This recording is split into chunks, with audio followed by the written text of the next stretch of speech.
Light sweet crude trading below $60 a barrel again today. It's been fluctuating between 57 and 61 all month. And this lower price level compared to what we had seen earlier in the year, allowing consumer confidence to surge. However, are we getting too used to these prices? Is $100 an barrel oil inevitable in the near future? Brian Hicks is editor of New America Investor. He says, yes, it will inevitably go up beyond $100 a barrel over the next 10 years. But Jacques Rousseau is chief energy analyst at FBR. He says, nope. The evidence right now suggests we'll see $50 oil for the long-term future. Gentlemen, thanks for joining us. We wanted to discuss this because Market Watch had yet another article suggesting that a lot of people believe $100 a barrel is inevitable. Brian, outline your rationale for why you think we're going to get there. Well, I think in terms of the long-term picture, demand is going to increase. Currently, the world is consuming about 85 million barrels per day. It's estimated that we're going to go to about 103 million barrels of oil per day by 2015. That's a net gain in terms of consumption of about 18 million barrels. So put 18 million barrels on top of that 85 million barrels. To put that into perspective, Saudi Arabia, which produces about 9 million barrels of oil per day, we have to find the equivalent of 2 Saudi Arabias in the next 10 years. And Jacques, what's your rationale about why you don't think? Are we going to find 2 more Saudi Arabias, or are the production or the demand expectations too high? What do you think? Well, I think you have to look back at the reason why oil prices have gone up so much. If you look over this decade, oil demand's gone up about 10%. Oil inventories have gone up about 10%. But gasoline inventories have actually gone down.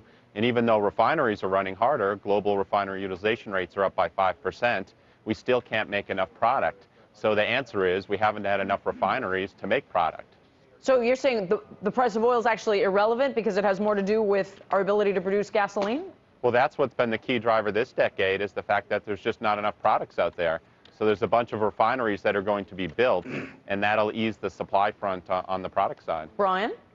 Well, you know, don't just look at oil. Look at all commodities. You know, all commodities are rising because demand is rising. It's not just oil.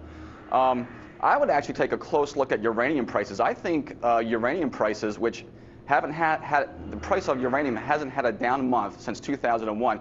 I think the price of uranium is predicting a nuclear renaissance, and I think it's predicting that because nuclear is going to help displace some of that oil demand.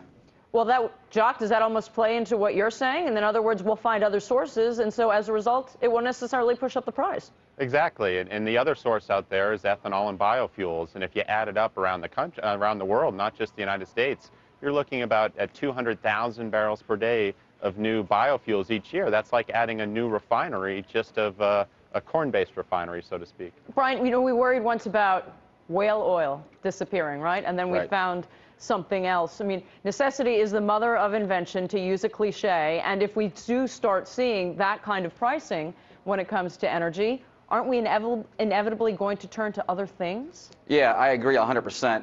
I always tell people that I'm a conventional oil pessimist, but I'm an energy optimist. I do believe that as the price of oil continues to go up, or even stays at this price, within that is the blueprint for its own solution. The thing that really bothers me is the fact that, you know, in terms of global population, 80% of the global population is just now using oil. Let's talk about heating oil. Jacques, what are you thinking about for heating oil for this coming winter, especially when we talk about the fact that it's getting colder and what people are going to have to put out in terms of paying their bills? Well, I'm not going to try to predict the weather, but you just look at where the numbers are, and heating oil inventories are a little bit higher than they normally are this time of year.